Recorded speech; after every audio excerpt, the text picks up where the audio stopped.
Ministerio Tabernáculo Shekinah presenta un espacio creado para discipular el cuerpo de Cristo, rompiendo paradigmas y generando opinión con el poder del Espíritu Santo. Con ustedes, el pastor Marcelino Canales. Entonces, en esta noche vamos a hablar vida en el templo. ¿Cómo tiene que ser la vida en el templo? Para la cual, hermanos, vamos a ir en el libro de Hechos, capítulo 2, verso 46. Voy a ir rápido, anoten. Libro de Hechos, capítulo 2, verso 46 y 47. Vamos buscando. El tema de esta noche es vida en el templo, vida en la casa de Dios, vida en la congregación, como usted quiere ponerlo, pero el tema es vida en el templo. ¿Cómo debe ser nuestra vida en el templo? ¿Cómo debe ser, hermanos, nuestra manera de vida dentro de la casa de Dios? Pónganse de pie, vamos a leer la palabra de Dios. Hechos capítulo 2, verso 46 y 47. Dice así la palabra de Dios en la versión Las Américas. Voy a leer, ahí sígueme usted, en la versión 60. Dice así: día tras día continuaban unánimes en el templo y partiendo el pan en los hogares, comían juntos con alegría y sencillez de corazón, alabando a Dios, hallando favor con todo el pueblo, y el Señor añadía cada día el número de ellos, los que iban siendo salvos. Oremos al Señor. Gracias, Padre, en esta noche por tu palabra. Tu palabra nos alimenta, tu palabra nos guía, tu palabra nos ilumina nuestro caminar. Gracias, Dios. En el nombre de Jesús, enséñanos, Espíritu Santo. Graba en nuestro corazón, en el nombre de Jesús. Amén. Amén. Tomen asiento, hermanos. El libro de los Hechos no es un libro solamente de historia. El libro de hechos, de acciones. Si queremos saber cómo inicia la primera iglesia, la iglesia primitiva, tenemos que ir al libro de los Hechos. ¿Me entiendes? Queremos que nuestra congregación, donde nosotros nos estamos congregando, queremos que sea como la iglesia primitiva, tenemos que ir al libro de los Hechos. Y dice, día tras día, no eran solamente los martes, no solamente los jueves, no solamente los domingos, dice, día tras día, continuaban unánimes. ¿Dónde? En la casa de Dios. ¿Y en dónde más? Y partiendo pan en los hogares. Visita había en los hogares. ¿Qué más? Dice, continuaban juntos con alegría y sencillez de corazón. ¿Habrá alegría dentro de la casa de Dios? ¿Hay o no hay alegría? Entonces, la iglesia primitiva comenzó, hermanos, a fluir de día en día. La iglesia primitiva, de esa unidad, porque nos habla la unanimidad, ahorita vamos a hablar de ese punto. Cuando hay unanimidad, hay crecimiento. Sea en el hogar, sea en el trabajo, sea en la iglesia, cuando hay unidad, hay un objetivo. Y ese objetivo se logra porque hay unidad. Donde hay división, donde en un matrimonio hay división, no hay felicidad, no hay avance. Si en una iglesia hay división, no hay avance. Si en una empresa hay división, no hay avance. Por eso, una visión. Entonces, ¿qué nos dice en el libro de los Hechos? Hermanos, debe haber una visión, una sola visión. ¿Me entiendes? Dios va a hablar con el pastor de turno, con el encargado de la obra. Dios va a darle la visión a la cabeza, no al cuello, no al cuerpo. Dios va a dar la visión a la cabeza. Las ovejas tienen la misión de poder obedecer la visión que ha entregado al pastor. ¿A su nombre? Aunque dentro de la iglesia no les gusta eso. Porque dentro de la iglesia dice, pastor, yo creo que los cultos debemos hacer así. Pastor, creo que este año debemos hacer así. Porque muchas visiones trae división. Y eso genera grupitos. Es que yo pienso de esta manera que se debe hacer la obra de Dios. No, es que yo pienso de esta manera que se debe hacer la obra de Dios. Y cuando hay muchas visiones, hay división. Debe haber un solo visión. Por eso la iglesia primitiva, día tras día, continuaban unánimes en el templo. ¿A su nombre? Y cuando hay unánimes, cuando estamos unánimes en el templo, hay crecimiento. Cuando dice el pastor, vamos a ayunar, todos al ayuno. Cuando dice el pastor, vamos a la vigilia, todos a la vigilia. Cuando dice el pastor, vamos a evangelizar a la calle, todos a evangelizar. Cuando hay una visión, un objetivo dentro de la casa de Dios, va a haber crecimiento. Pero cuando hay hermanos, cada uno por su lado, y el pastor dice, vamos a hacer esto, no hay crecimiento, porque uno está por allá, otro está por allá, otro está perdiendo tiempo por allá, y el pastor está esperando. Entonces, vida de templo nos quiere decir que debemos estar unánimes. ¿Cuál es el objetivo por qué está hoy en esta noche? Nuestro objetivo primordial es de buscar la presencia de Dios. ¿Me entiendes? De ser guiados por la palabra. Ese es nuestro objetivo que estamos en este lugar. ¿Para qué? Para caminar en una sola visión. Amén, hermanos. A su nombre. A su nombre. Cuando hay unanimidad en el hogar, hay armonía dentro del matrimonio. Pero si el esposo se va con otra mujer, la esposa llora. O si la esposa se va con otro hombre, el hombre llora en la casa. Pero cuando hay unanimidad, los hijos son felices. El matrimonio es armonía. Empiezan a crecer, hay proyecto de vida. Vamos a comprar terreno, vamos a comprar casa, porque hay proyecto de vida. Pero cuando no hay unidad, los niños sufren, la esposa sufre, el hombre sufre, aunque piensa que yéndose con otra mujer va a ser feliz, no es feliz. Entonces Dios nos enseña, vida de templo es, acá no tienes tus propios planes, tú vienes a cumplir el plan de Dios. Y Dios va a dar una visión al pastor. Y esa visión va a compartir a la congregación. Y cuando comparte a la congregación, las ovejas tienen la misión de obedecer la visión que Dios le ha dado al pastor. ¿Estamos bien? A muchos no les gusta eso, ¿cierto? A veces no nos gusta sujetarnos. Pero eso nos enseña a morir a nuestros deseos, a morir a nuestros planes, a morir a nuestras visiones para poder obedecer la visión de Dios. Punto número 2. En Hechos capítulo 3, verso 1, estamos viendo vida de templo. ¿Cómo debe ser nuestra vida en la casa de Dios? Debe haber unanimidad. Hechos capítulo 3, verso 1 dice: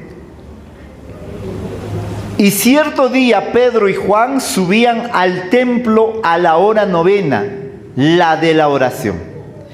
Entonces, en vida de templo debe haber un horario de la oración. ¿Me entiendes? Porque el cristiano que ora no es cristiano. Ha pasado de una religión a otra religión. ¿Me entiendes? Porque un cristiano que no ora todos los días me habla que es un religioso. Es un costumbre. Hay mucha gente que viene a la iglesia por costumbre. Porque en su casa se aburrió. porque no hay nada que hacer en su casa, o porque hay discusión en la casa, y se vienen acá a la casa de Dios para hacer amistades. Pero no tienen esa actitud de vida de oración. Porque la iglesia primitiva dice, si cierto día Pedro y Juan, los dos apóstoles, subían al templo a la hora novena, a la hora de las 3 de la tarde. ¿A qué subían? A orar. Había un horario de oración. Por eso yo hago el modelo, como está en la palabra, en la casa donde yo pastoreo. De nosotros es a las 5 de la mañana, todos los días, oramos. Porque si no tienes comunión con tu Padre, tú no sabes lo que está queriendo el Padre. ¿Me entiendes? Nuestra vida dentro de la iglesia, dentro de la casa de Dios, tiene que haber un horario de oración. Por eso cuando el pastor trae la visión de Dios, las ovejas tienen que escuchar la voz de su pastor. Hermanos, tenemos que orar a las 3 de la tarde. La iglesia debe venir a orar. Las mujeres deben venir a orar. Tal vez los esposos están trabajando, pero las mujeres deben venir a orar. Hermanos, ya los varones trabajan de lunes a viernes, pero el sábado a las 6 de la mañana les toca a los varones a orar. ¿Qué deben hacer los varones? Todos deben venir a las 6 de la mañana. Porque sin comunión no hay dirección en nuestra vida. Y Dios, hermanos, nos guía. La oración es como la planta eléctrica que genera electricidad y trae la luz al templo. Dios es como la planta que genera electricidad. Pero si tú no estás conectado a la planta eléctrica, en tu vida no hay luz. Por eso la Biblia dice, en mi corazón he guardado tus dichos para no pecar. Lámpara es a mis pies tu palabra y lumbrera mi camino. Cuando tú estás comunicado con Dios, el Señor te va a darte la dirección. El Señor te va a decir, no viajes, hay peligro para tu vida, no tomes decisiones rápido, no compres ese terreno, te van a estafarte. Cuando tú estás comunicado con Dios, cuando, hermanos, estamos conectados con Dios, Dios nos hará saber las cosas que vienen para nuestra vida. Hace 3 días vino el Espíritu Santo, hermanos, en mi cama. Fue tan hermoso, hermano. Estamos orando, estoy clamando ahí, estoy ahí intercediendo al Señor en mi trabajo, y el Espíritu Santo viene despacito y me hizo saber la vida de una pastora. Y me detalló todas las cosas que está pasando. El Espíritu Santo, hermanos, habla. Es una persona. ¿Me entiendes? Pero cuando no tienes comunicación con Dios, no pasa nada. ¿Sabes lo que hoy se ha metido bastante en la iglesia? ¿Usted sabía que hay droga musical? Busca en el internet. Droga musical. Búscalo. Eso va a ser algo maravilloso. Hay droga musical. Por eso hoy en día usted va a un evento, 10 salmistas, 10 ministerios, un predicador. Pero ¿qué dice la palabra de Dios? No estoy contra los ministerios, no. Hay poca palabra de Dios. ¿Me entiendes? Busca en el internet.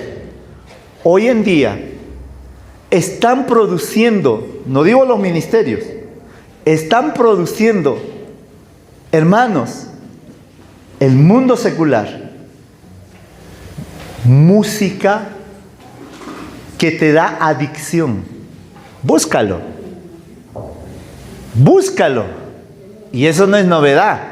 Usted se recuerda en Babilonia, cuando el rey Nabucodonosor mandó a arrodillarse, había música, pero eran 3 hombres que no se arrodillaron.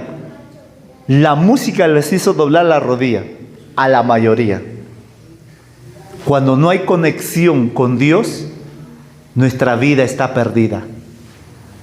Si tú no oras, si tú no clamas, esa enfermedad no va a salir de ti. Ese problema no va a salir de ti. ¿Me entiendes? Hermanos, en estos días me he tocado con toda clase de personas. Me llaman de Colombia, me llaman de Bolivia, me llaman hermanos de Argentina, de Uruguay, de Guatemala. Y el mismo problema, desconocen la palabra de Dios. Por eso en la vida de templo lo que debe haber es un horario de oración. Porque cuando tenemos un horario de oración, de adoración, de intercesión, de comunión con Dios, nuestra vida está segura en Dios. Porque el Padre que se comunica con su Padre, Jesús dijo, nada de lo que yo hago a mi parecer, hago todo lo que el Padre me dice. Jesús cuando escogió los 12 discípulos, Él no lo escogió al azar o por emoción. Dice, toda la noche oró para poder escoger a sus apóstoles. Tuvo que estar en comunión con la fuente verdadera que es el Padre. Pregúntale al que está al lado, ¿estás conectado con Dios? Dile. Ahora dile, ¿qué dice el Padre de ti? Dile. Entonces, hermanos, hay 3 clases de oración. La oración en secreto, que es personal. Usted no puede venir a la iglesia y decir, Señor, cambia a mi esposo. Mi esposo, Señor, es un mujeriego. Mi esposo es, Señor, un pegalón. Mi esposo es tal fulano, No puede decirlo. Porque todos se enterarían qué clase de varón está a tu lado. Tú no puedes venir acá a la iglesia y decir, Señor, cámbiale a mi esposa chismosa, a mi esposa, Dios mío, Señor, que grita en la casa. Y usted para las orejas y dice, hoy, Margarita, yo no pensaba que era así, pero su esposo está orando fuerte. La Biblia dice en Mateo 6:6, mas tú cuando ores, entra en tu aposento, cerrada la puerta, ora a tu Padre que está en lo secreto. Y tu Padre que ve en lo secreto te recompensará en público. Eso es tú y Dios. Ahí le vas a decir las cosas íntimas de tu vida, las cosas secretas de tu vida. Padre, soy así, renegón, Padre. Padre, soy celoso. Ahí sí, cerrado la puerta puede gritarle. Nadie te va a escuchar, solo el Padre. Señor, me da cólera, Dios mío. Señor, esa hermana que viene, ese hermano que viene, Padre, me da rabia, Padre. Sácalo de mi vista, pero no se haga como yo quiero, sino como tú quieres, Padre. Moldea mi carácter. Y Dios te va a decirte, hijo, ama. La oración en secreto tienes que practicarlo. El otro tipo de oración en público, ahí tienes que saber expresarte en tu oración. No puedes ventilar las cosas íntimas que pasan en tu casa. Sé prudente al orar. Por ejemplo, encontramos en Hechos 25:35. En el libro de Hechos, capítulo 27, verso 35 dice, y habiendo dicho esto, tomó el pan y dio gracias a Dios en presencia de todos, y partiéndolo comenzó a comer. En público. Hay que saber orar en público. Y después hay una oración congregacional. Es donde que nosotros nos reunimos. Debe haber unanimidad en nuestra oración. ¿Cuál es el objetivo por el cual están orando? ¿Cuál es el fin por el cual están orando? Tal vez están pidiendo un terreno. Todos deben ponerse de acuerdo, aclamar y decir, Señor, danos un terreno para poder construir tu casa. Señor, te pedimos por fulano tal, por nuestra hermana tal, que está enferma, Señor. Te pedimos, sánalo, Señor. Levántalo, Señor, porque tu palabra dice que por tus llagas somos sanados y curados, Padre. Una oración congregacional. A su nombre. A su nombre. Estamos viendo cómo debe ser nuestra vida en el templo. Debe haber unanimidad. ¿A cuántos les gusta la unidad? ¿A pocos? A ver, voy a preguntar. ¿A cuántos les gusta la unidad? A ver, levanta la mano. ¿A cuántos no les gusta la unidad? A todos nos gusta la unidad, porque cuando hay unidad es lindo. Después de tener unidad dentro del templo, debemos tener disciplina. Y la disciplina nos enseña a tener un horario. ¿Cuántos son soldados de Cristo? Los soldados, hermanos, son disciplinados. ¿Qué es disciplina? Formación. Hay mucha gente que no les gusta ser formado. Cuando tú le dices, hermanita, ¿por qué llegas tarde a la iglesia? ¿Qué se ha creído ese hombre para que me diga a qué hora voy a llegar? Ese hombre te está disciplinando, te está formando, pero como no te gusta a ti, ya te renegaste. ¿Me entiendes? A muchos no nos gusta que nos disciplina, que nos corrija. ¿Qué te metes en mi vida?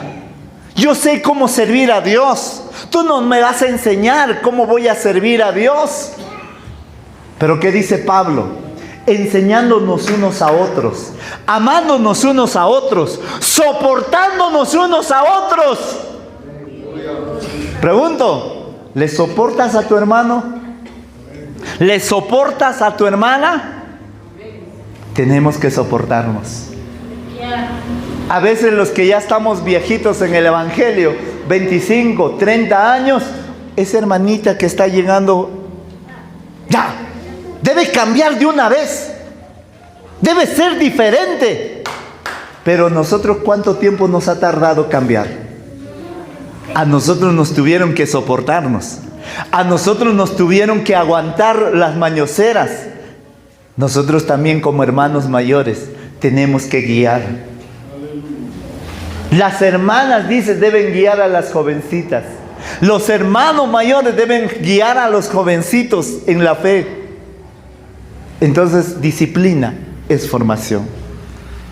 Y la iglesia primitiva tenía disciplina, un horario exacto para poder orar al Padre. Amén, hermanos. A su nombre. ¿Qué más debe haber dentro de la casa de Dios? Ya estamos hablando de la unidad, estamos hablando que hay disciplina, una hora para poder orar. Punto número 3, en el libro de Hechos, capítulo 3, verso 2 hasta el verso 8. Dice así: y había un hombre cojo desde su nacimiento, al que llevaban y ponían diariamente a la puerta del templo, llamada la hermosa, para que pidiera limosna a los que entraban al templo. Viendo a Pedro y a Juan que iba a entrar al templo, les pedía limosna. Entonces Pedro, junto con Juan, fijando su vista en él, dijo: míranos. Y él les miró atentamente, esperando recibir algo de ellos. El verso 6. Pero Pedro dijo: no tengo plata ni oro, mas lo que tengo te doy. En el nombre de Jesucristo el Nazareno, anda. Y asiándolo de la mano derecha, lo levantó, y al instante sus pies y tobillos cobraron fuerza, y de un salto se puso en pie y andaba. Entró al templo con ellos, note esto, caminando, saltando y alabando a Dios. Entonces, ¿qué debe haber en vida de templo? ¿Qué debe haber dentro de la casa de Dios? Punto número 3. En vida de templo debe haber expresiones. ¿Qué expresiones? Ahora le voy a darle un poquito. Porque todos los que entran al templo tienen algo que dar. Todos los que entran al templo tienen algo que dar. ¿Sabes por qué? Porque aquel que entra al templo escucha la palabra. Y cuando escucha, sabe qué dar. sabe perdonar, sabe amar, sabe guiar, sabe alabar, sabe, hermanos, hacer la obra de Dios.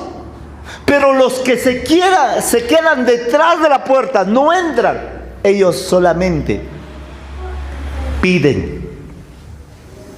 ¿Me entiendes? ¿Estás entendiendo? Juan y Pedro siempre entraban al templo. Ellos tenían algo que dar.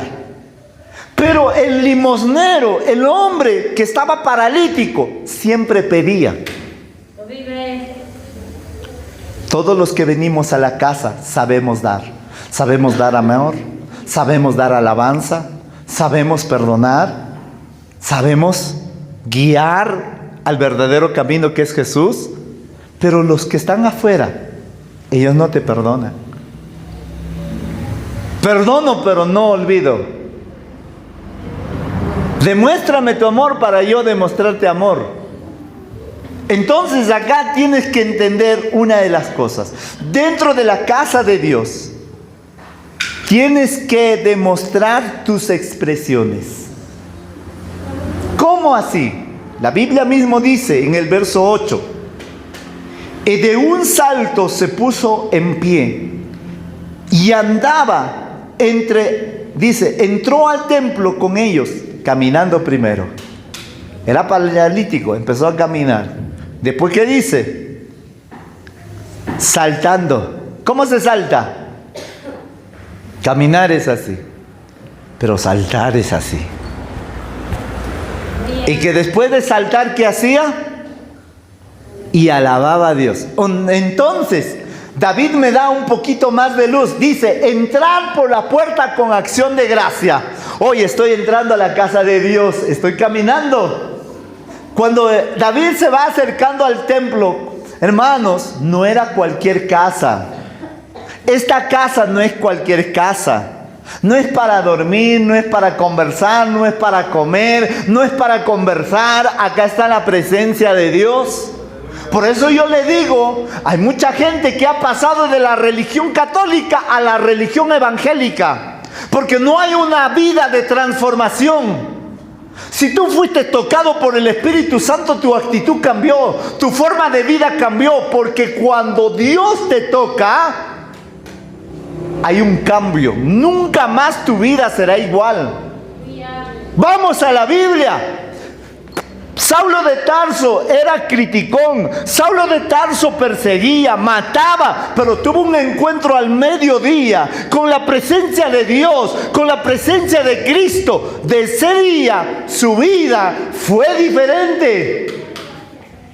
¿Me entiendes? Había hambre, él no se quejó. Naufragó, no se quejó. Lo apedrearon, no se quejó. Lo azotaron muchas veces, no se quejó. Cuando un profeta le dijo, te van a maltratar al lugar donde tú estás yendo, él dijo, aún mi vida estoy por dar por el Evangelio de Jesucristo.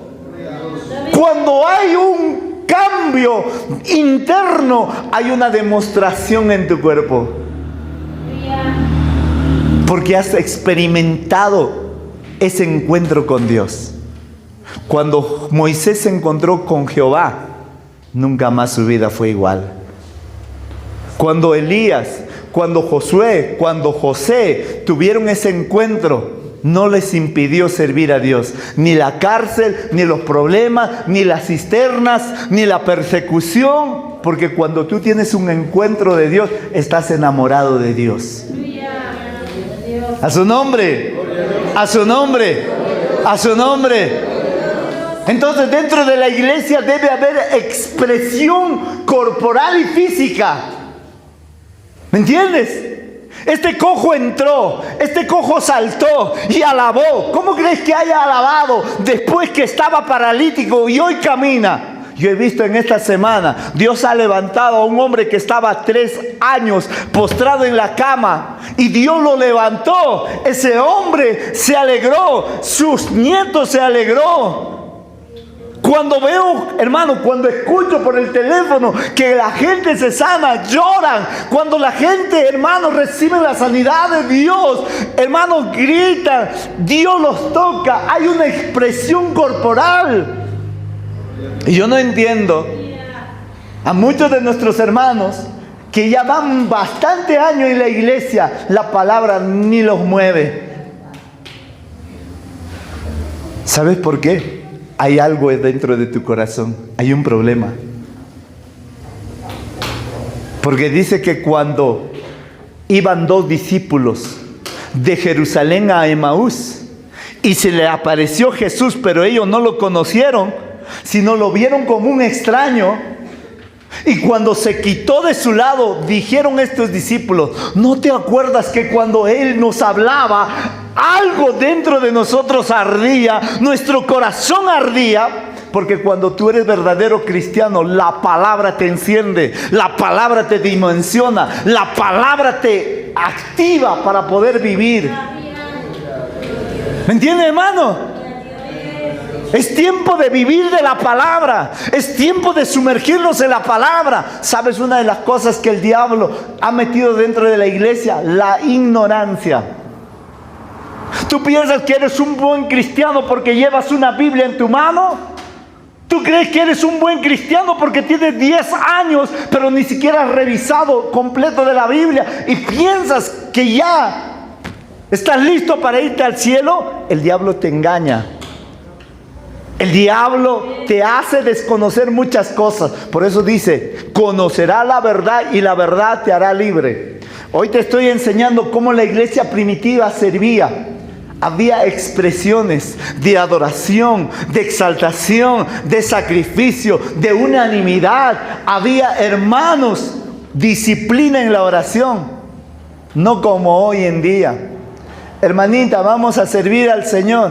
Pastor, si es que me sobra tiempo, voy a venir a la casa de Dios. Pastor, si me alcanza el tiempo porque mi negocio tengo que atender y hoy hay mucho negocio, se acerca fin de año. Pastor, si me da tiempo, voy a venir a la casa de Dios. Ese hombre no conoció a Dios. Porque el Señor dijo: no améis al mundo, ni las cosas que están en el mundo. Tu amor tiene que ser primero. ¿Me entiendes? A su nombre. A su nombre. Número 4. ¿Qué más debe haber en la iglesia? ¿Qué más debe haber en la casa de Dios? Hemos hablado de la unidad. No debes estar peleado entre hermanos. Debe haber la unidad. ¿Qué más debe haber? Disciplina en la oración. ¿Qué más debe haber dentro de la iglesia? Expresiones corporales. ¿Como cuáles, pastor? Al cantar, al aplaudir, al dar glorias. En todo tiempo glorifica. ¿Quién vive? ¿Quién salva? ¿Quién viene pronto? Pero a veces las hinchadas hacen más bulla que nosotros. Y decimos que nosotros creemos en un Dios poderoso. Cuando yo les digo: ¿quién vive? Cristo vive. El diablo dice: estos están opacados. Estos no saben a quién adoran. No han visto la gente que me adora a mí. Cuando están en la cantina, cantan en voz en cuello las músicas que le llevan al divorcio, que le llevan a la destrucción de su vida. El diablo se ríe de nosotros porque no conocemos Biblia. Pero yo he venido para decirte que nuestro Dios es poderoso, que Él merece la alabanza, que Él merece la exaltación de nuestra boca. A su nombre, a su nombre. Dale palmas al Señor. Punto número 4. En Hechos capítulo 5, verso 20 y 21, encontramos: ¿qué más debe haber en la casa de Dios? Dice: id pues de pie en el templo, hablad al pueblo todo el mensaje de esta vida. Habiendo oído esto, entraron al amanecer en el templo y enseñaban. Cuando llegaron el sumo sacerdote y los que estaban con él, convocaron al concilio, es decir, a todo el senado de los hijos de Israel, y enviaron órdenes a la cárcel para que lo trajese.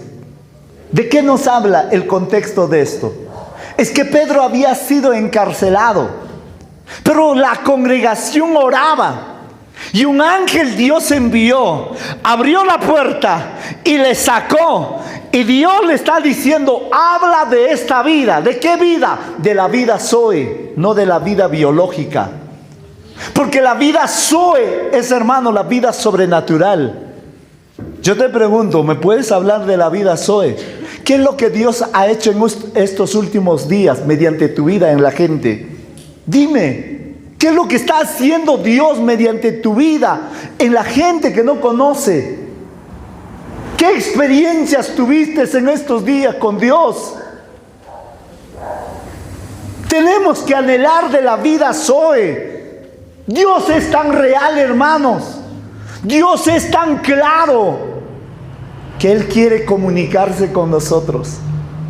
No sé si les conté un día que cuando yo fui a comer, hermanos, en un lugar campestre, el Señor me habla y me dice, cuidado con tu hijo pequeño, corre peligro.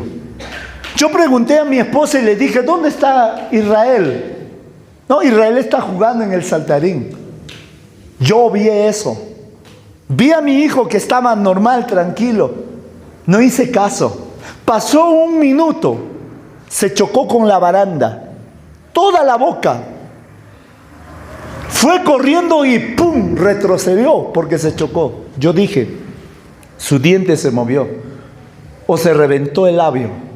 Yo vi sangre que salía de su boca. Lo que yo no tuve es temor.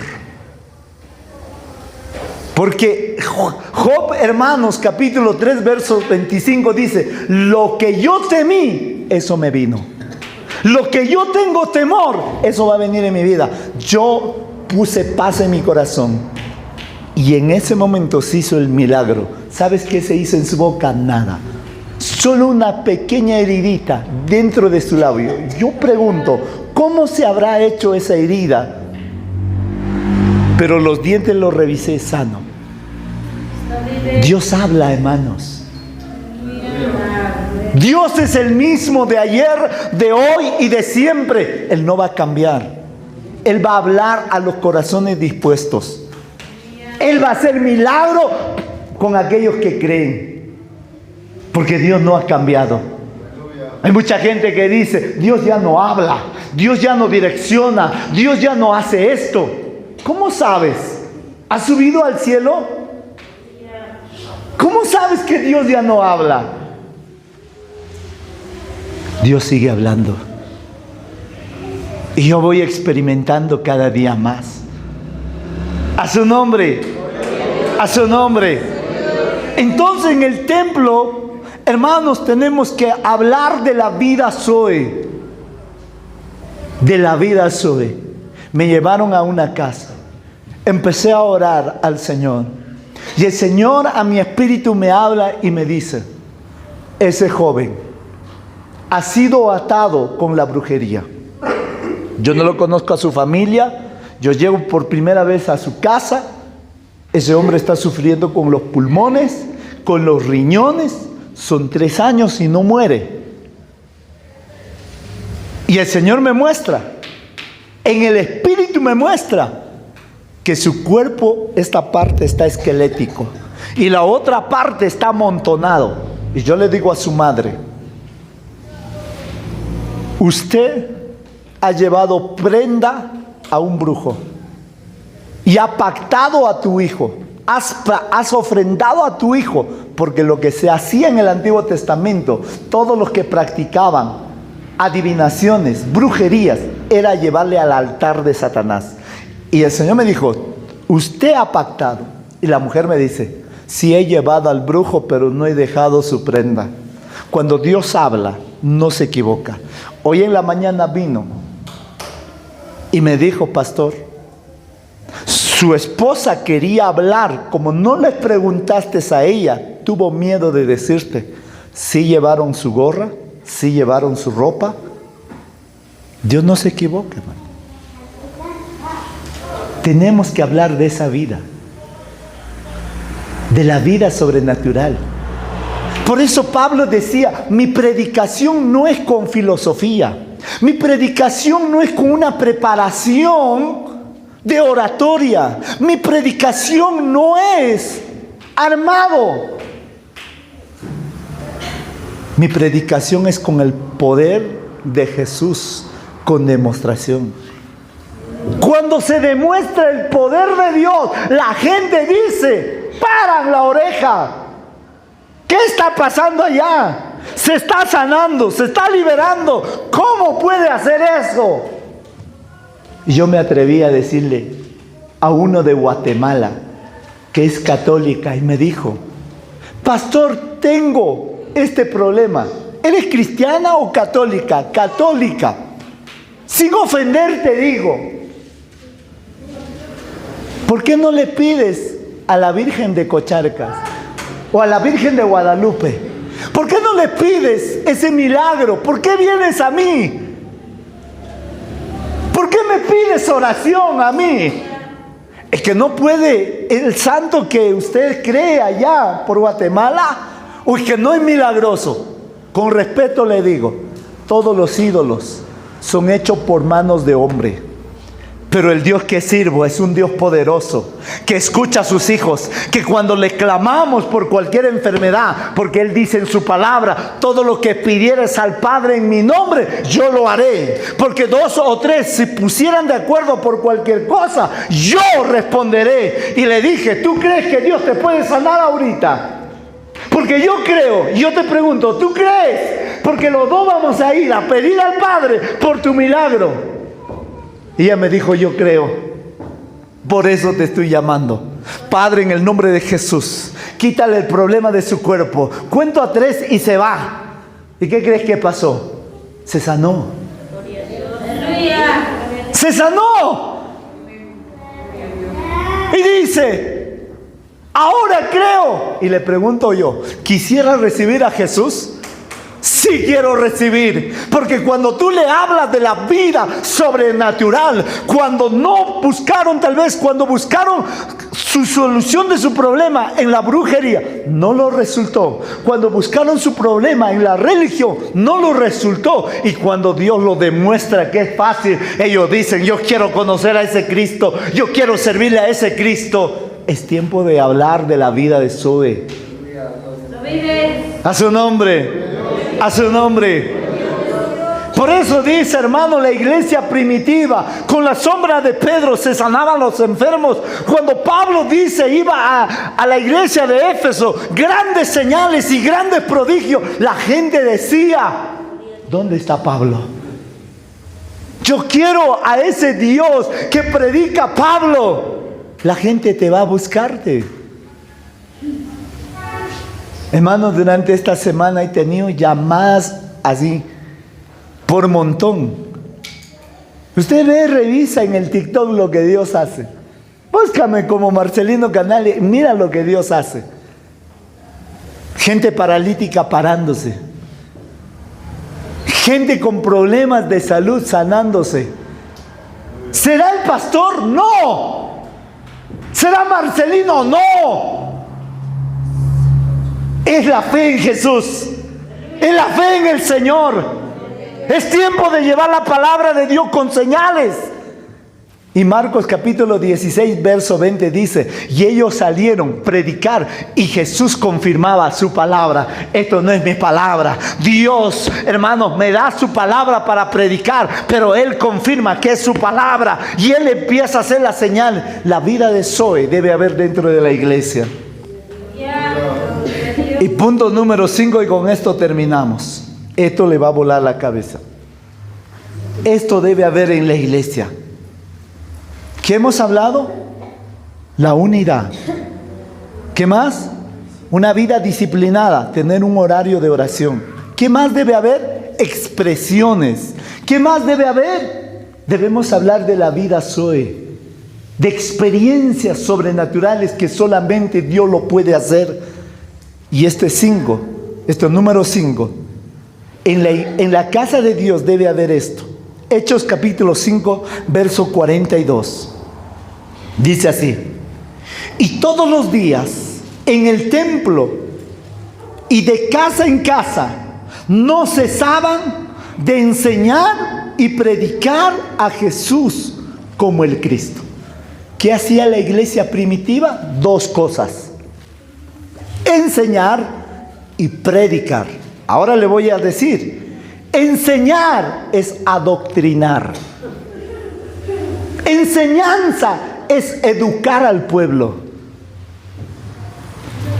Jesús le dice a Pedro 3 veces: ¿me amas, Pedro? Apacienta mis corderos.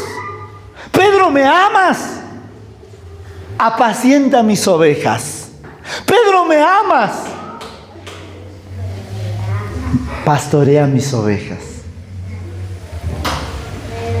¿Qué es pastorear y qué es apacentar?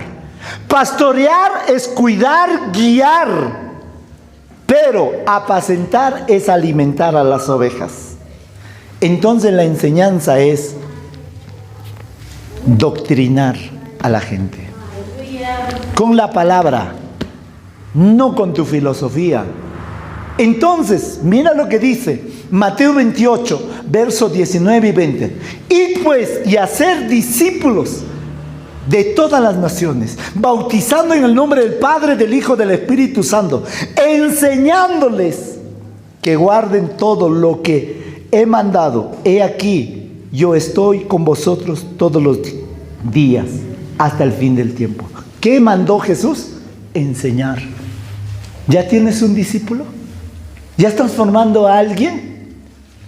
Hay muchos dicen 20 años en el Evangelio, 15 años en el Evangelio. ¿Dónde está tu discípulo? Porque Jesús nos mandó a enseñar todas las cosas que Él nos ha enseñado. Eso se llama enseñanza. Ahora, ¿qué es prédica? Hermanos, la evangelización consiste en 3 cosas: hablar de la identidad de Jesús, hablar, hermanos, de la misión de Jesús y hablar de la autoridad de Jesús. Evangelización no es criticar, no es murmurar. Hay muchos que dicen, pero evangelizar es decir: oye, adúltero, arrepiéntete. Ellos ya saben su pecado. Tú tienes que hacerle conocer para qué vino Jesús, quién es Jesús, cuál fue su misión y cuál es su autoridad. ¿Me entiendes? Jesús dijo: lleva las buenas nuevas. En esto consiste el Evangelio.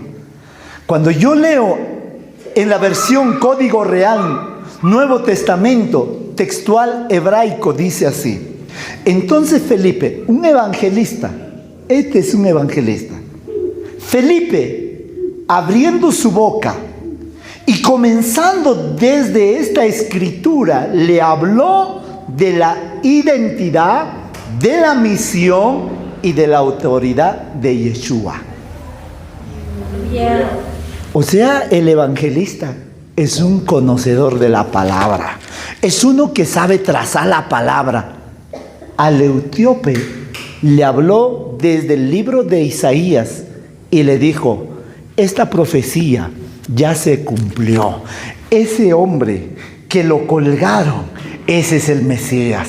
Él ha llevado tu pecado, porque en el Antiguo Testamento se sacrificaba cordero para la expiación de pecados, pero Él es el verdadero cordero que quita el pecado. Él no tapa, Él quita, Él arranca. Él ha muerto por ti, ha resucitado, hoy está vivo. Si tú aceptas, Él va a entrar a tu vida. Y el etíope dijo: ¿qué me impide para poder ser bautizado? Nada. ¿Me entiendes? Pónganse de pie. Hemos terminado.